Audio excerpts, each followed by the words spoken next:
morning, everybody, and welcome to today's conversation on greenwashing, a risk boards can't ignore, part of Climate Week 2020.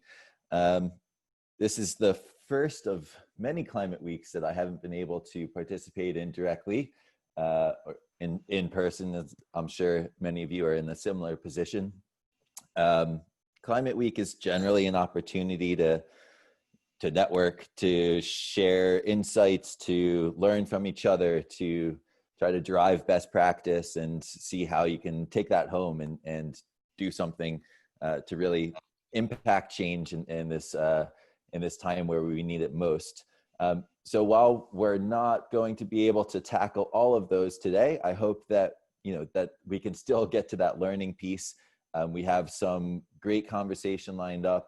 And I hope that everybody is able to take away some important discussion points and see how we can all work together to affect change on climate. So to begin with, a bit of general housekeeping. So we are using Zoom.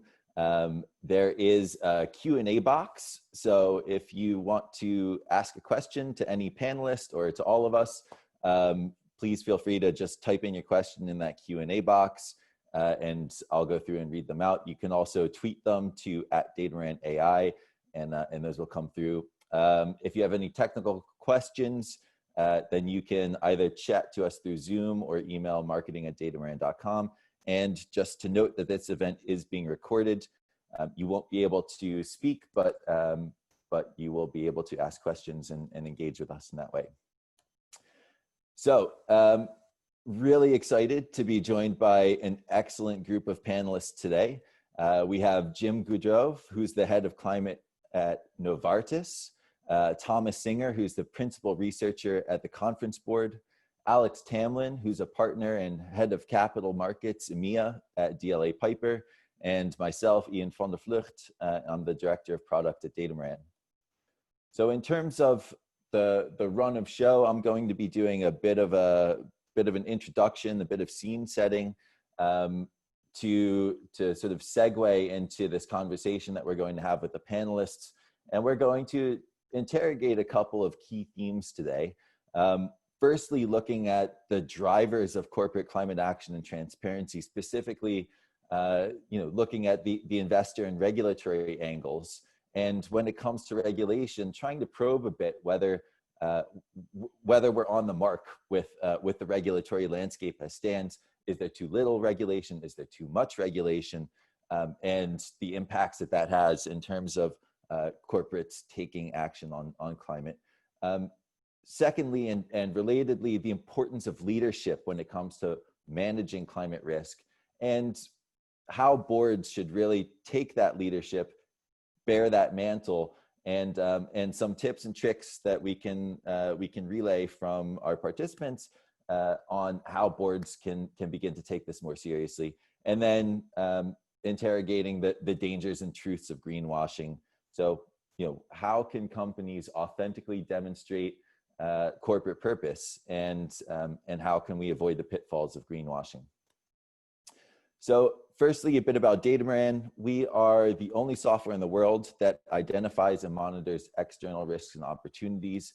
We're a cloud-based software, and we support a lot of leading companies from around the world who want to take these issues more seriously, who want to bring them in-house, and who want to be able to identify and monitor the most salient ESG issues and related issues for their companies. And we do this by specifically helping them in this idea of continuous monitoring. There's a whole wealth of information that exists out there. We're surrounded by data, we're surrounded by unstructured information. And so our software enables companies to better grapple with all of this push and pull of all the data and information we're surrounded with, and be able to internalize that to understand the changes and what that means for them as a business.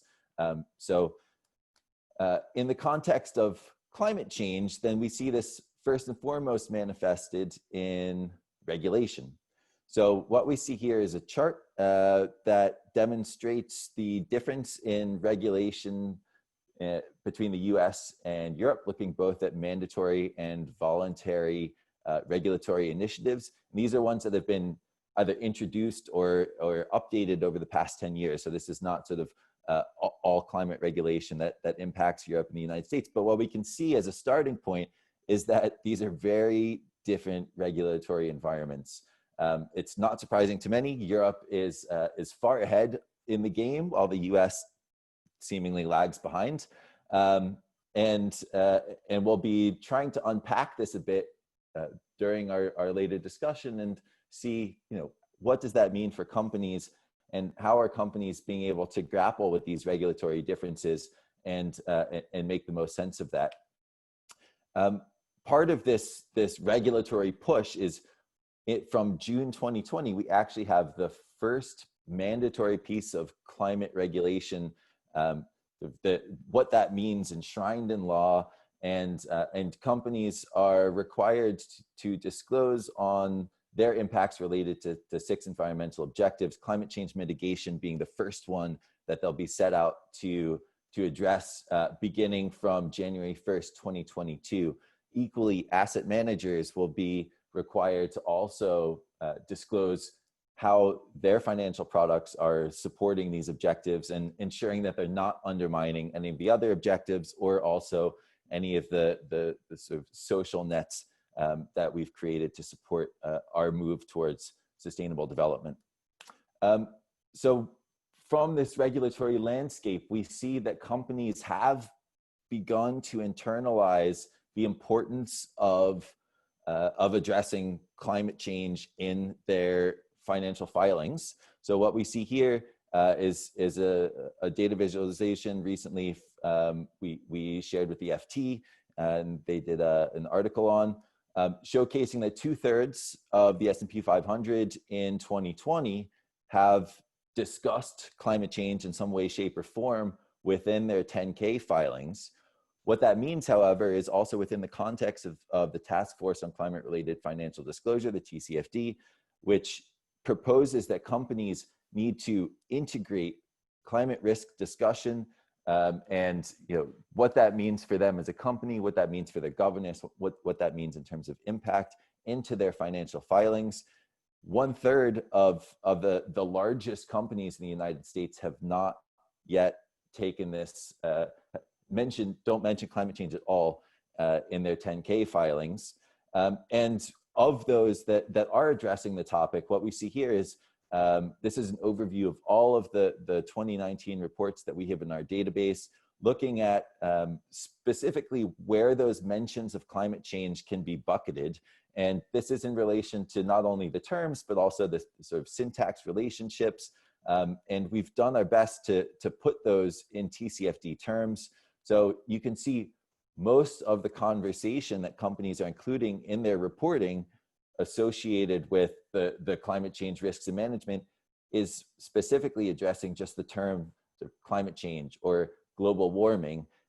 And it's not getting into the meat of what the TCFD requires, of what the EU taxonomy requires, and looking at physical impacts, transition risks, adaptation and resilience, and more broadly, how a company is governing all of this information. So that begs the question, are companies actually taking this seriously, or is it just greenwashing? So just to conclude my section before we get into the meat and the substance of today's conversation, we are publishing a report with the conference board. So we're fortunate enough to have Thomas join us also today for the conversation, addressing some of these issues around climate change, and then also looking at COVID-19 and diversity and inclusion as the 3 biggest issues of 2020, and what boards of directors and senior leadership should be doing in order to consider these and some of the impacts that they've had on companies. So everybody who's joining us today will receive an advanced copy of that report, and we're looking forward to sharing that with you. Finally, if you have any questions, if there's any information that you need, please don't hesitate to get in touch. And you can see our info at email address, or my email address, which is just ian@datamaran.com. So with that said, then again, I'm really excited to introduce today's panelists. We have Thomas Singer, Alex Tamlin, Jim Goudreau. Thank you all so much for joining us today.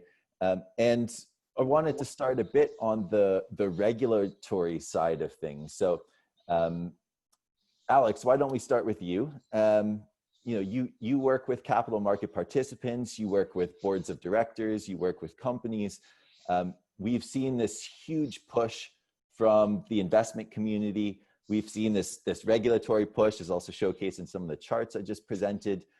How are companies responding to this, and are they actually internalizing this drive towards climate action? Right. I thought about that, Ian, in the context of what greenwashing actually means, because I think at the highest level, it means there is a delta between what companies are saying they're doing in relation to climate and what they're actually doing in relation to it. But that is often used in circumstances where there's a deliberate delta. So in other words, companies are setting out to mislead. They're using information with the intention of creating the impression that they're doing more than they are. But that's not always the case. Sometimes it's inadvertently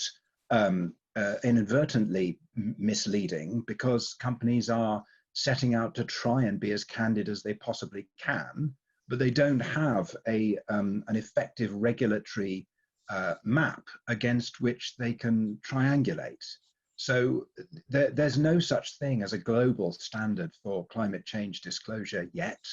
And it may be unrealistic to aspire to that. I mean, there's no global corporate law framework. There's no global corporate governance framework. These things are more or less geographically specific. And so to try and aspire to something which is global on a climate change basis could be a step too far. But right at the moment, we have what I've described to you as a bit of a wild west out there at the moment. We have a patchwork of regulatory standards which are different between countries. They're even different within countries in some cases. And these are mostly bona fide, well-intentioned regulatory responses to the need to try and create some kind of standardization. So some way to be able to say, look, if we want to use the disclosure data that companies are providing us effectively, we need to be able to make comparisons between what one company says and what another company is saying. And in order to compare apples with apples, there has to be a common reference point. We don't have that common reference point. So we have a lot of good intention.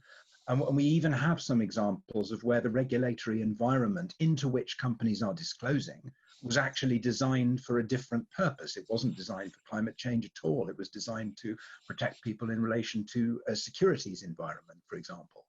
And so sometimes these disclosures by corporates can fall victim to those regulatory environments, and they can create liability for companies that don't actually want that liability. Of course, it's not controlled, it's not expected, and it's unwelcome, and it's unhelpful.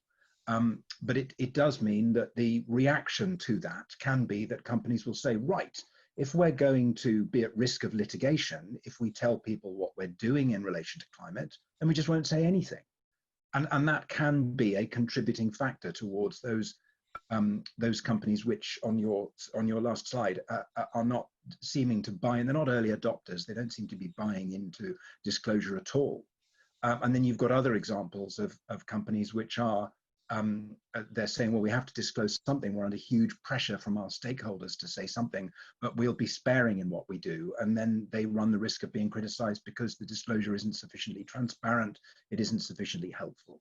So the short answer to your question is, because we don't yet have standardization within countries, let alone between countries, we are at an inflection point on the regulatory environment where we are not seeing optimal disclosure. But that isn't because necessarily companies don't want to provide that. They would love to be able to, but they have to be mindful of the litigation risk if they do. Sure. So Thomas, building on that, I mean, we kind of introduced this idea that boards of directors, senior leadership really need to take the mantle, need to own what this means, because ESG and climate specifically is an enterprise level risk. So how do you see boards stepping up to the plate in relation to climate change and other ESG issues? Are they sort of owning up to this? Are they taking the lead, or are they kind of sitting back and waiting to see what happens in the regulatory environment? Yeah, I think kind of piggybacking a little bit on what Alex was just saying, the issue at play here may not always be about greenwashing, actually, and whereas in some cases it may well be. I think in many cases it's just a matter of a gap between disclosure and performance, and part of that has to do with many of the things that Alex was describing, the regulatory landscape, the fragmented regulatory landscape, but also the fact that many of these issues, whether it's climate change or a number of other ESG issues, continue to remain seen by most boards as sort of these kind of ESG things on the side that are kind of nice to take care of, but aren't fully integrated in kind of discussion of strategy and core to the business. And we're seeing some boards very much take the lead on that, and those are the types of companies that would be comfortable, prepared, and willing to include climate change risks in their SEC disclosures, for instance. But the others, those who continue to view these types of risks as these isolated ESG bucket items, likely aren't quite ready to do so. And so what we're seeing, based on the trends that you just described and much of the research that we've done at the conference board, is that there's been an increase in disclosure of climate related issues, whether it's greenhouse gas emissions, whether it's a climate change strategy.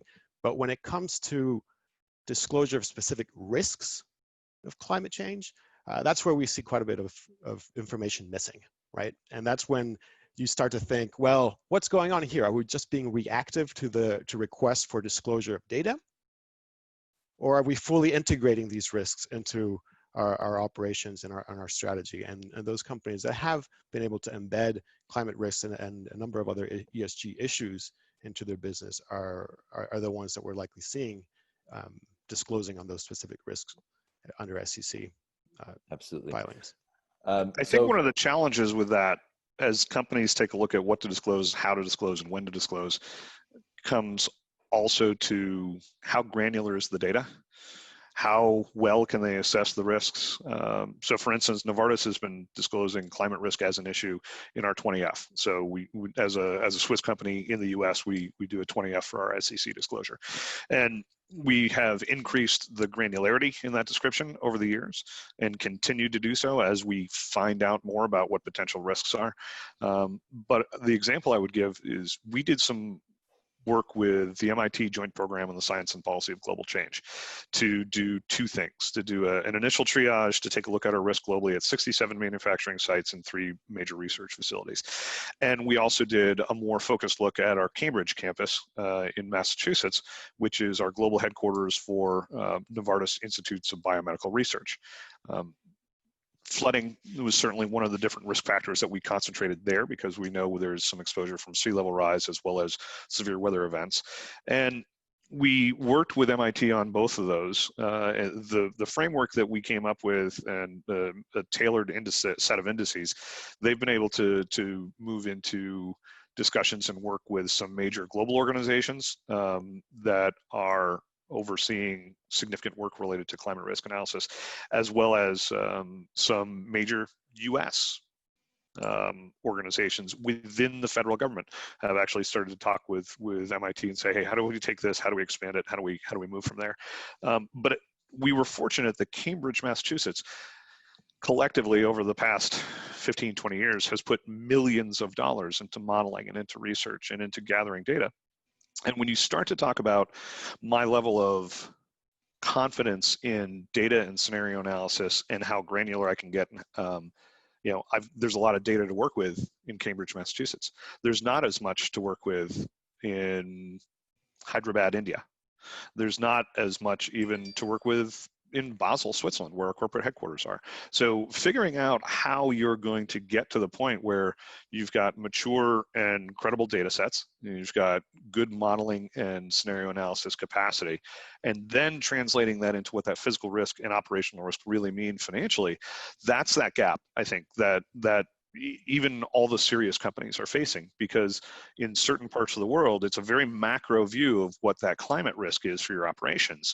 And in order to really get to concrete financial disclosures that are going to be meaningful in the long run, you've got to zoom in a bit. And I think that's what a number of different companies are trying to do right now with the help of external partners. Thank you, Jim. So we're going to open up a poll here. Saskia, if you wouldn't mind putting the first poll up. And what it asks is, does your board of directors currently have oversight of climate risk management and related disclosure? So we're just going to give you a second to think about that and respond if you would.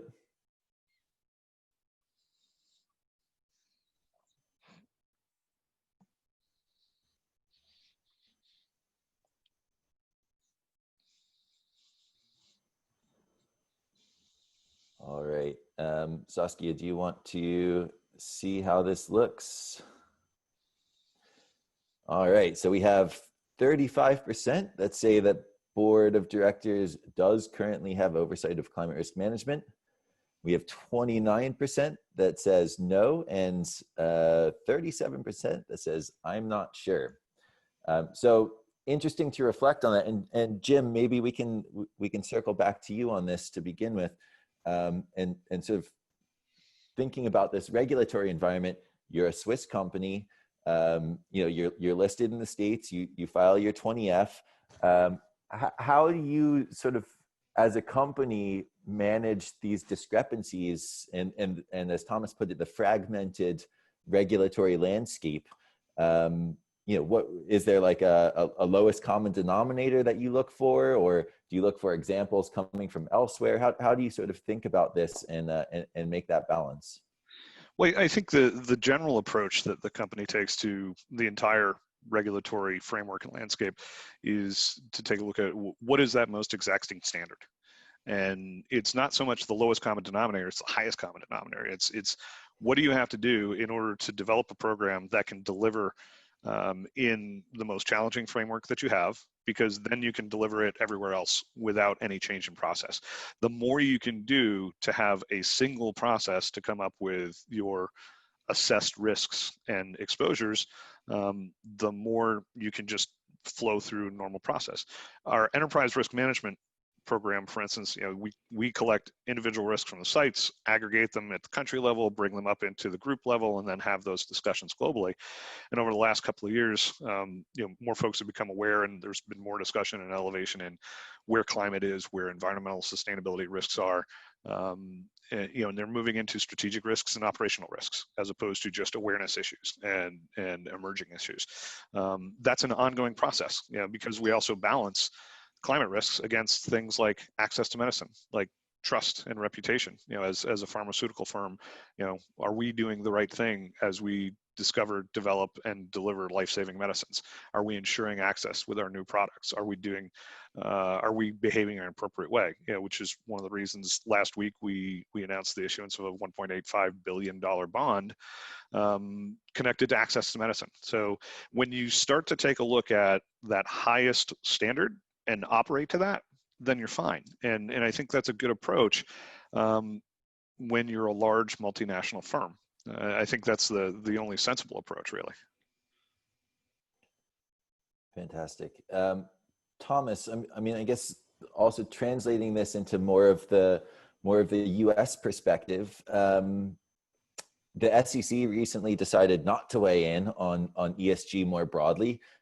Climate being, a really big push from the investment community, looking for additional guidance within the SEC disclosures, and they opted to not weigh into those waters. What do you think the implications of that will be for company disclosure in the US, for sort of continuing to build on this trend of integrating climate risk into 10Ks? Do you see that's actually going to have any tangible effect, or or not? Yeah, you know, the the SEC decision, I think, has been a bit of a frustration for investors, and we saw an example of that frustration when we did a review of the comments from both investors and company representatives when there was a commenting period for the new guidelines or the new ruling.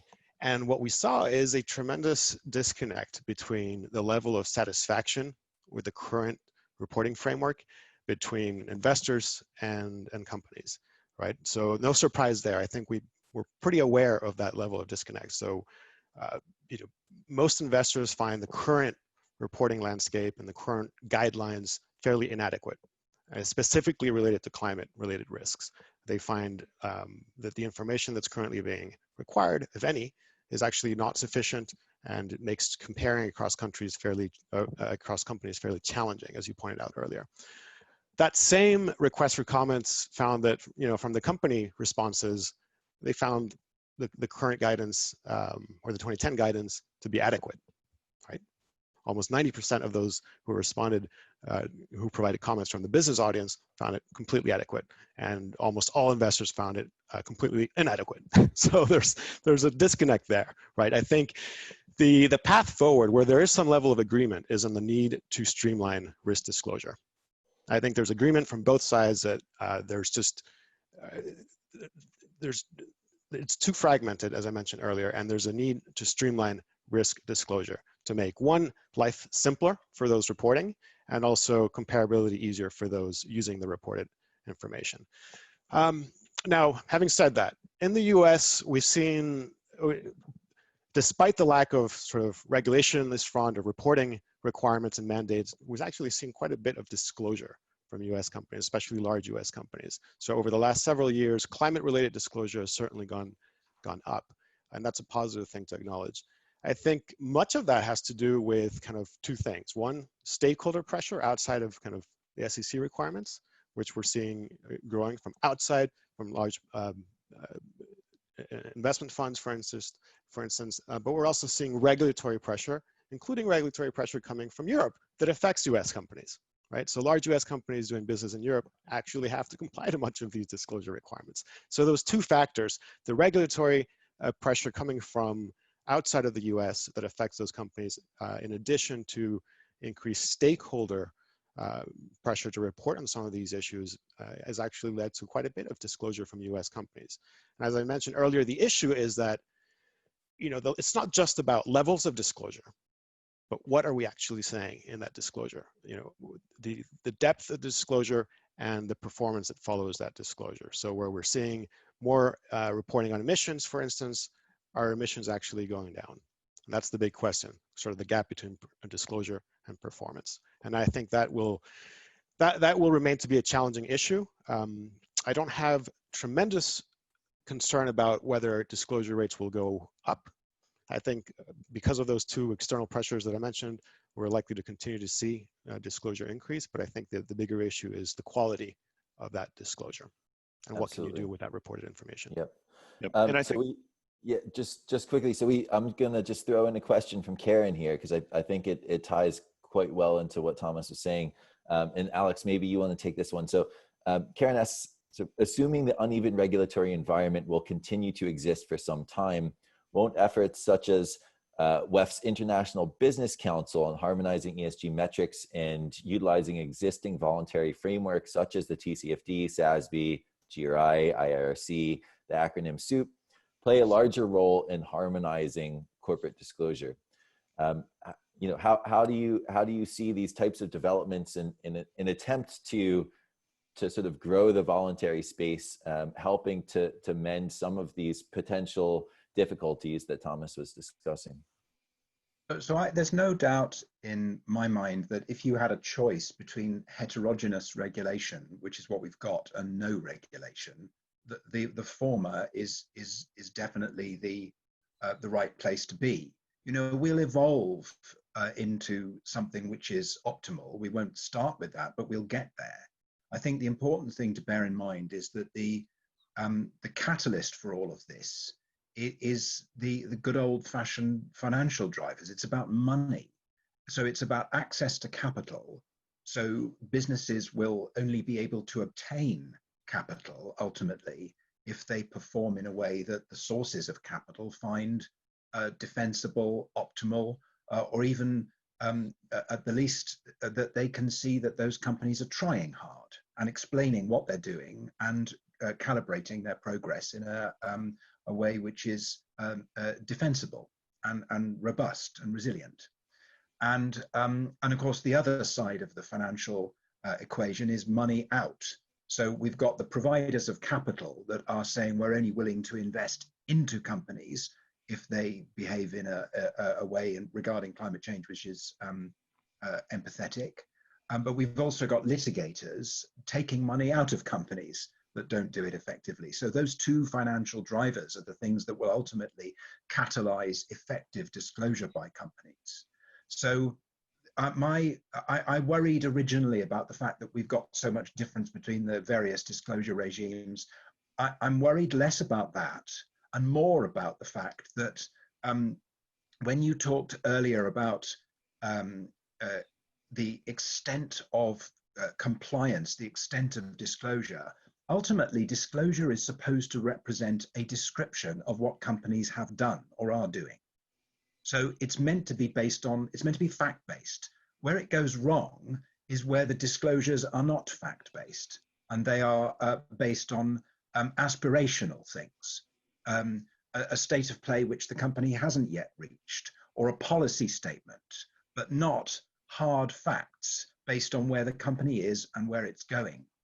And if you look at, for example, the principles for responsible investment, they've made it mandatory for their signatories, of which there are several thousand, to disclose against TCFD, which is fine. TCFD, perfectly defensible and reasonable disclosure standard, and it's more than just a standard. It's an operational methodology to help companies make the disclosure and elicit the disclosure in a way which is helpful.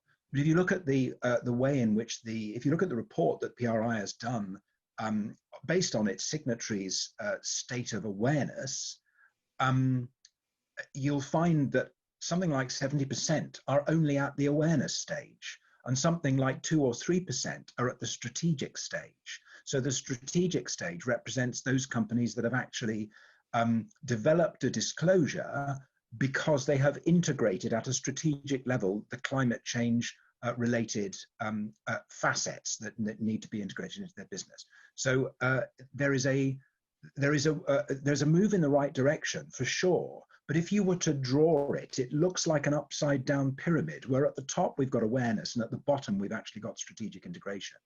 So I'm more concerned about changing that so that it's the other way round. If we get there, the fact that we've got this heterogeneous disclosure environment will matter less, because we will have the substance integrated into the business at a strategic level that will drive disclosure which is fact-based and therefore helpful by virtually whatever measure you use to calibrate that. There will be an authenticity about the disclosure which at the moment we don't have.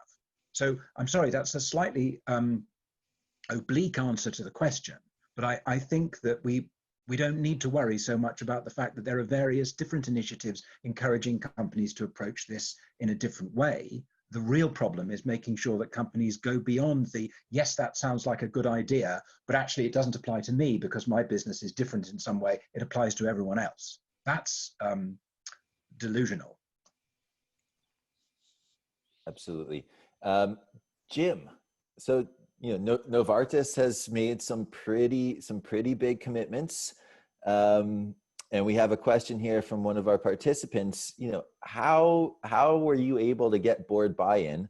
And another sort of related question. So, assuming that your board has oversight, does the board actually exercise that oversight? And maybe you can sort of reflect on that in the context of Novartis and some of the huge commitments and progress that you guys are making. But then more broadly, maybe share some thoughts on how our participants today could take this home and try to apply it to their own business.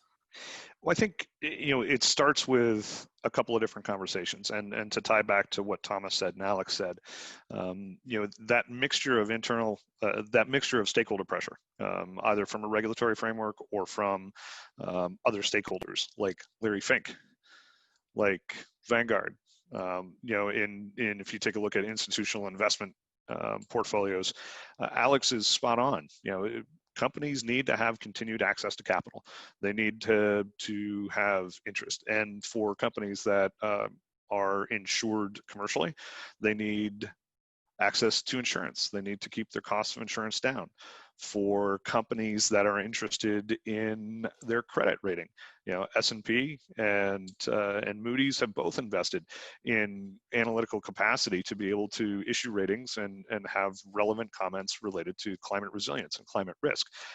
As a matter of fact, S&P Global at the end of last year issued a credit rating, and they stated specifically, and this was for a county in Maryland, they stated specifically that they kept their AAA rating because of the climate risk assessments they'd done, the work they'd done on climate resilience and capacity building in that area.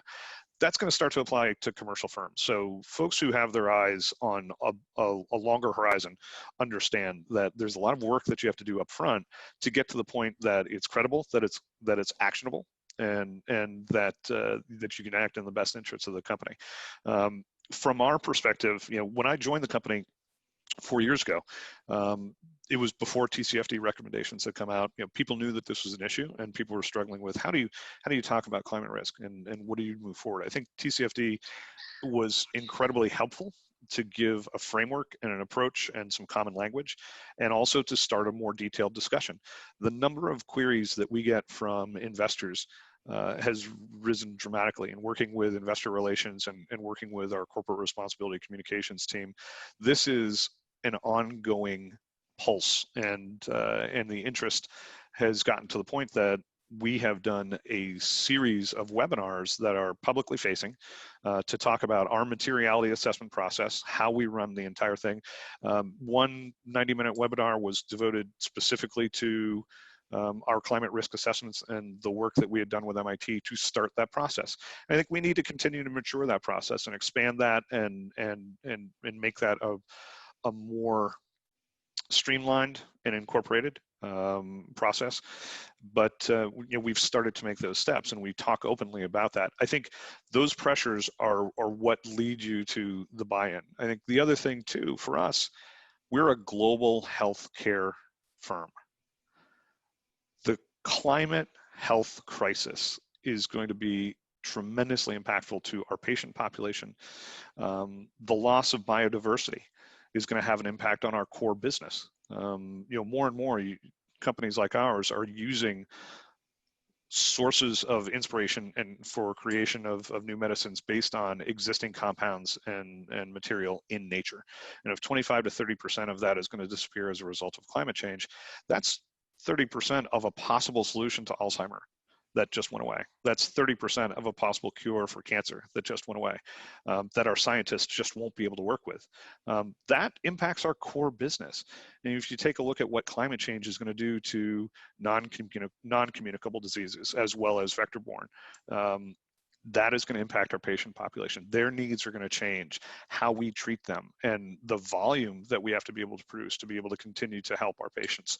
That's going to change. And when you start to connect it to your core business and understand what that does, that leads automatically to board buy-in. That leads to C-suite buy-in, because you're talking about something real. And you may not have the details, but fundamentally people go, that is absolutely relevant. And that's an issue that we need to pay attention to. Awesome. And I wanted to please touch on something that Jim mentioned, which I think is critical here, which is the notion of environmental and social issues being interconnected. We did a few surveys at the conference board of several of our members about how the impact that COVID would have on the sustainability function and kind of sustainability issues generally. And whereas it's easy to think that the focus as a result of the pandemic will be more on social issues, which it is largely so, and health and wellness issues, for instance, supply chain resiliency, et cetera. I think another piece that came out of much of what we found is just this general recognition that those issues, environmental and social issues, are really not separate. They're very much interconnected. And what this current crisis has done is very much brought that to light. The fact that you cannot ignore one and think that the other will, if you address one, the other will be okay, right? Indeed. So thanks for making that point, Jim. I think it's tremendously important. It's definitely a salient point. And then obviously the governance component helps us to be able to think about this interconnectedness and how we as companies can better harmonize and better address this holistic view of ESG. So I just want to sort of make sure that everybody is still awake and still with us. So we have another poll prepared. Saskia, if you wouldn't mind bringing this up. So do you believe that a rules-based or a principles-based approach to regulating corporate disclosure on ESG risks, including climate, is more effective? So we're just kind of poking a bit here what our audience thinks, and then we'll sort of segue a bit into the next part of the conversation, more around greenwashing.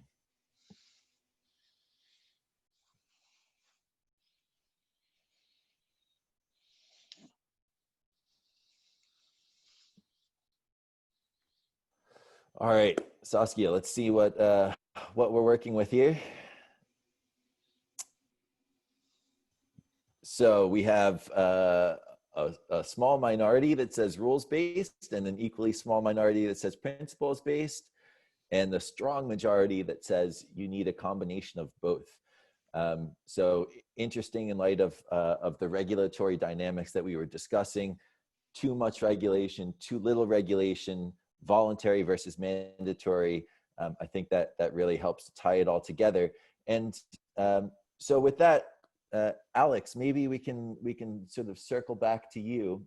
And when we were having our preliminary conversation for today's discussion, we talked about a bit about the bedrock that's enabled us to have these discussions about corporate climate change, and it sort of circles back to company purpose. And I thought maybe you wanted to talk a bit about that development in the history of company purpose and how that's changed the conversation for you and the clients that you speak with to enable us to sort of open up authenticity around what it means to be a good corporate citizen, to take strong climate action, et cetera. So I'll try and deal with that as quickly as possible, Ian, because I know that most of us dialed in will be familiar with the background to this, but we know the old Milton Friedman model of the corporation, which is to make as much profit as possible, and you judge the success of a for-profit business by reference to how much profit it makes. And certainly in Europe over the last 10 years, that notion of corporate purpose has been completely turned on its head. But the interesting feature about the catalyst for it is that the two greatest catalysts were US based. It was the Fink letter and the Business Roundtable Declaration. And it's ironic, bearing in mind, again, the slide you showed earlier, where you said that the US was behind the curve in terms of regulation, which did give me pause for thought, because your vertical axis was about volume of regulation, I think. And we had a question on the Q&A a couple of seconds ago: do we need more regulation? No, we don't need more regulation, we need better regulation. So looking at the number of rules that you've got doesn't necessarily tell you anything about the quality of those rules. And any part of the world, in this case Europe, which is producing lots of rules, doesn't mean that the rules are doing well. So perhaps the US is keeping its powder dry, as it were, and when it does regulate, it'll be the best quality regulation in the world. It may not be as numerous as what's going on outside, but it'll be. But the important thing is— That's optimistic. Well, I am an optimist constitutionally, but I think that if the largest institutional investor in the world is telling you that they require all of their investee companies to be ESG empathetic, then you listen, because if you don't, then you won't get capital from them. And since the other investors will, broadly speaking, fall into line with that over time, then you would be on a fool's errand if you maintained your primary focus, your short-term focus, your quarterly focus on maximizing profit. So the whole idea is that we don't now focus in the short term on maximizing profitability. We focus on doing business properly or well and authentically. And we concentrate on things like trust and reputation as a balance sheet item, which is not something that businesses historically thought about. So that's a huge thing to ask people to take on board when many CEOs take the view that the basic principles of business haven't changed for 2,000 years. And they're actually being invited to recognize that the driver for the change is something that's probably happened within the last 200 years, and that the velocity of that change is so rapid that if we don't do something about it within the next single-digit years, it will be too late on a global platform, on a global basis. So it is very hard for anybody, even the most battle-hardened CEO and C-suite colleagues, to be able to say, this is just a nice to have. It's no longer, there are very few of my clients who still talk about this in terms of skin deep, window dressing, cosmetic compliance. For some of them, it's tedious to have to embrace the resource implications of dealing with it, but they're not in denial anymore about the need to do that. Because there are so many different stakeholders, whether they be investors, whether they're governments, whether they are hedge funds with large litigation purses, there are, whether they're customers, whether they're suppliers, or whether they're even corporate neighbors and peer group competitors. That ship, if you like, has sailed. And so now these businesses are working out how they can they must go about identifying what the important purpose components are to them. So there is I think it's very important that everybody should understand that it is a waste of resource to say the E part or the S part of ESG is really important, so we will invest heavily across the spectrum in that area.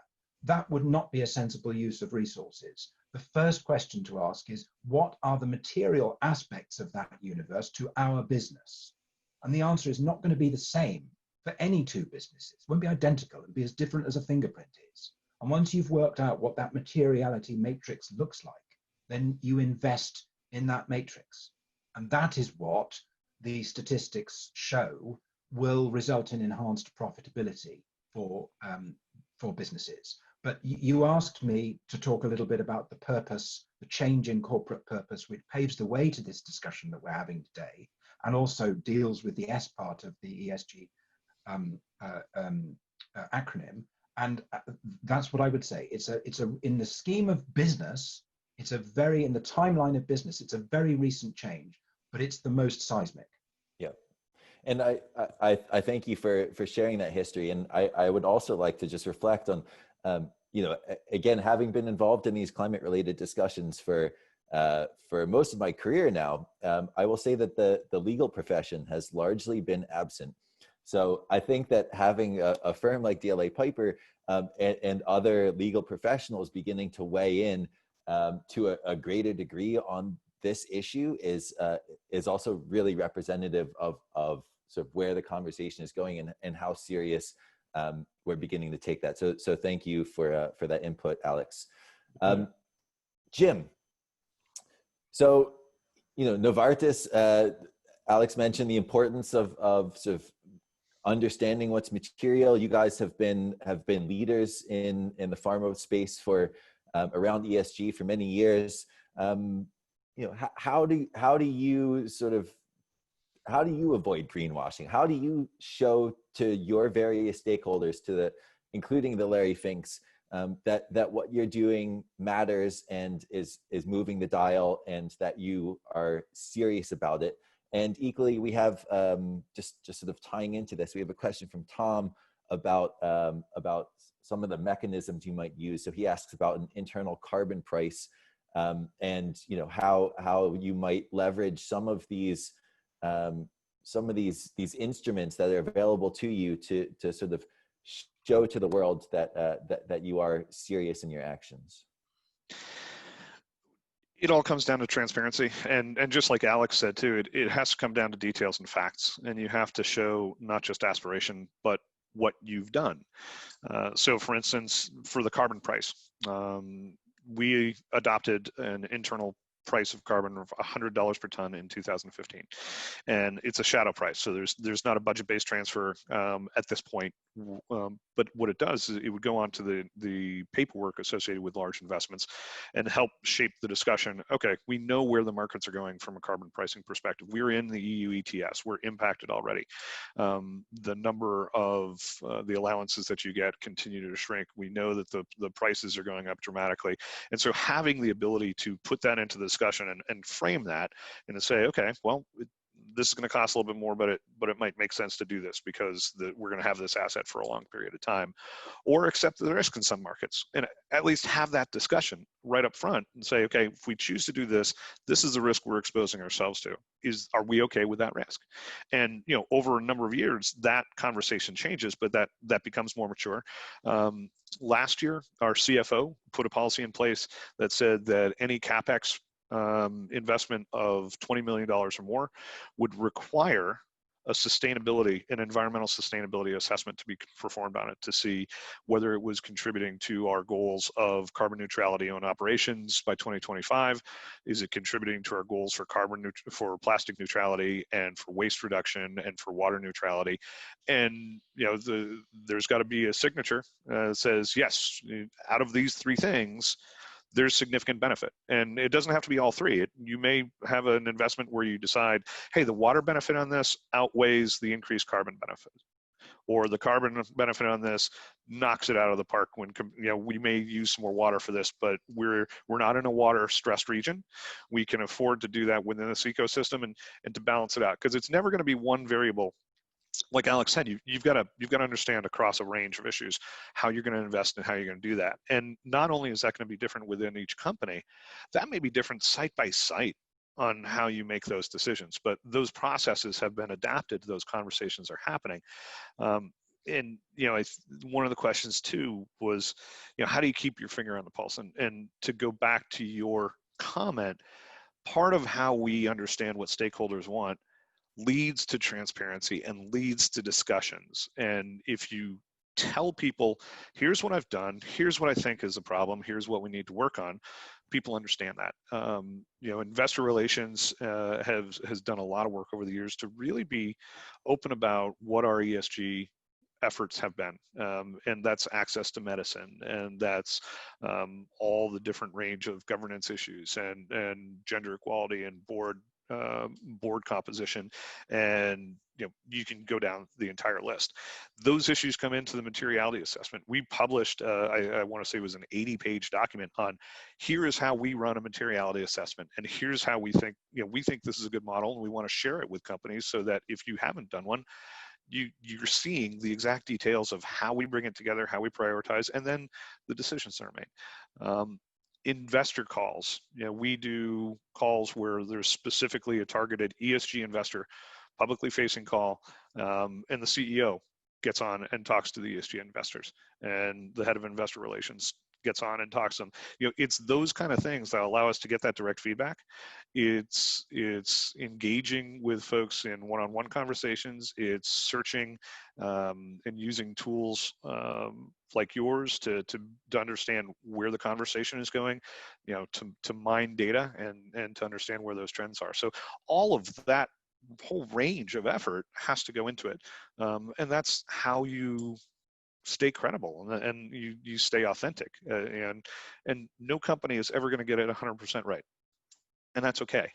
But if you understand where your weaknesses are and you're upfront about that and say, what, we're going to prioritize this because this is really material to the company, and we're going to work on this, but we're not going to work on this as much as this.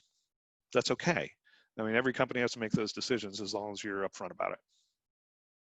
Absolutely. And Thomas, I guess back over to you. Jim's talking about transparency, the importance of robust materiality assessment, about being honest, about where you prioritize your resources. As a researcher looking broadly across a large suite of companies, what do you look for to sort of indicate the seriousness that companies are placing on issues like climate? What are sort of the variables, the factors that you take into account to say, yes, this is a leader, or or that's a laggard? Well, I think Jim used a crucial word here, which is authenticity. And going back to the conversation we had around purpose, and Alex did a great job of describing a little bit of the evolution of purpose. That's an area where authenticity really matters, right? We've seen purpose become a hot topic in the last few years. From our research, we've seen that there are now something like 3 times as many companies with purpose statements as there were 5 years ago. So it's very much in the conversation, and companies are sort of scrambling to figure out, well, what is our purpose, and put out a purpose statement. But having a purpose statement is not the same thing as being purpose driven, right? And I think one of the big differences is that a purpose statement is an articulation of the reason you exist as a company. Being purpose driven is putting that articulation into strategy, into the operations of the company, into how you reward employees, what you incentivize. And I think that applies to the climate discussion as well, and kind of ESG strategies more broadly.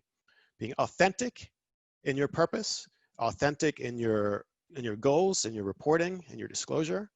And one way to do that is to walk the talk, right? To actually show that you care about these issues by not just tracking and talking about them, but by incentivizing performance against some of them, by drafting your strategies around some of them.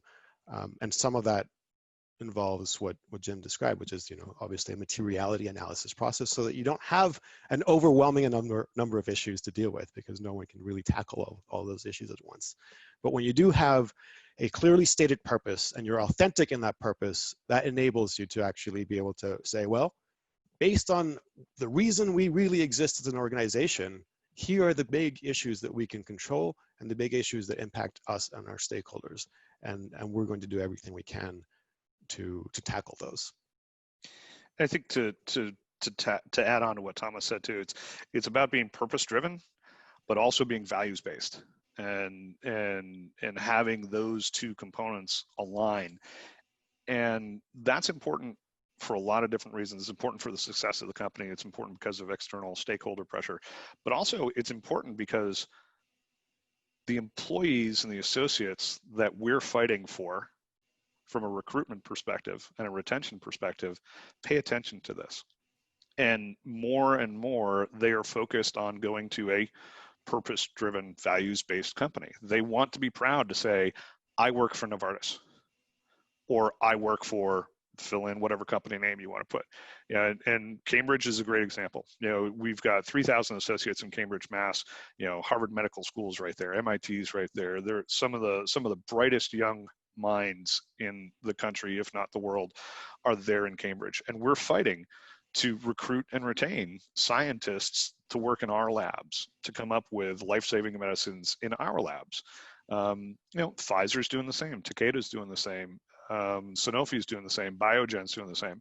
And for someone who wants to be a scientist at a pharmaceutical company and who wants to do research to find a cure for something, that resonates. How a company behaves resonates with them because they've got a service mindset. They've got an adaptive, inquisitive, and agile nature, typically, and they want to be working for a company that lines up with their personal values. And so that's going to become more and more important for corporations all over the world in order to attract, recruit, and retain talent, which are going to be critical to their long-term success. Without a doubt.